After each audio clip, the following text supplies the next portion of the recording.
অন্তর্বর্তী সরকারের ভূমি ও বিমান উপদেষ্টা এএফ হাসান আরিফের দাফন সম্পর্কে জানতে আমরা এখন ধানমন্ডিতে যাব। সেখানে আমাদের সহকর্মী জাহিদ হোসেন আছেন।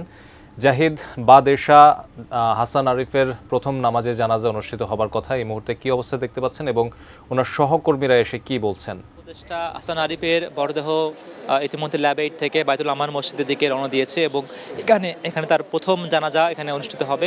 ইতিমধ্যে এশার আজান আমরা শুনতে পেয়েছি মসজিদ থেকে।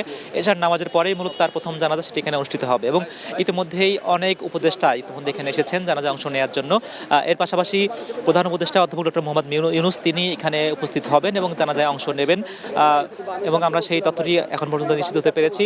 এবং আগামীকাল তার দ্বিতীয় জানাজা সেটি অনুষ্ঠিত হবে কিন্তু হাইকোর্ট প্রাঙ্গণে সকাল 11টায়। এবং যেহেতু তার পরিবারের একজন সদস্য ইতিমধ্যে দেশের বাইরে অবস্থান করছেন, তার মেয়ে মূলত তিনি 22 তারিখ রাতে দেশে ফিরবেন। এরপর তার পরিবারের সিদ্ধান্ত অনুযায়ী দাফন কোন দিন হবে সেটি জানানো হবে। আপাতত আজ যেহেতু প্রথম জানাজা, কাল দ্বিতীয় জানাজা, এবং এটি নিশ্চিত করা হয়েছে আমাদেরকে উপদেষ্টা মণ্ডলীদের পক্ষ থেকে যে তার দাফন কার্য মূলত মিরপুর যে বুদ্ধিজীবী কবরস্থান সেখানে দাফন প্রক্রিয়া সম্পন্ন হবে। অ্যান্টিব্যাকটেরিয়াল অ্যাডিটিভ যুক্ত সেরা ওয়াটার ট্যাঙ্ক বিশুদ্ধ পানিতে ব্যাকটেরিয়া জন্মাতে দেয় না। তবে দিনটির জন্য আমরা এখন অপেক্ষা করছি এবং আগামীকাল যেহেতু তার দ্বিতীয় জানাজা রাখা হচ্ছে হাইকোর্ট প্রাঙ্গণে, তার অন্যান্য সহকর্মী যারা এসেছিলেন তার বিদেহী আত্মার প্রতি শ্রদ্ধা জানাতে, মাগফিরাত কামনা করে যারা এসেছিলেন তাদের সঙ্গে আমরা কথা বলেছিলাম। তারা প্রতিক্রিয়া জানিয়েছিলেন হাসান আরিফ তিনি আইনজীবী হিসেবে, তিনি উপদেষ্টা হিসেবে, তিনি এর আগেও আরও রাষ্ট্রীয় অন্যান্য গুরুত্বপূর্ণ বিভিন্ন প্রতিষ্ঠানে বিভিন্ন দায়িত্ব পালন করেছিলেন। কাজে তার যে বর্ণাঢ্য ক্যারিয়ার, তার অনেক সহকর্মী তারা প্রত্যেকেই যারা এসছেন তারা শোক প্রকাশ করছেন। তারা তার পরিবারের যারা সদস্য আছেন, বিশেষ করে তার ছেলে এবং তার স্ত্রী, তাদেরকে সমবেদনা জ্ঞাপন করছেন যাতে করে তারা এই শোককে কাটিয়ে উঠতে পারেন। আইন উপদেষ্টা তিনি এসেছিলেন, এর পাশাপাশি পরিবেশ উপদেষ্টা কিংবা গৃহায়ন ও গণপূর্ত উপদেষ্টা তারা এসেছিলেন।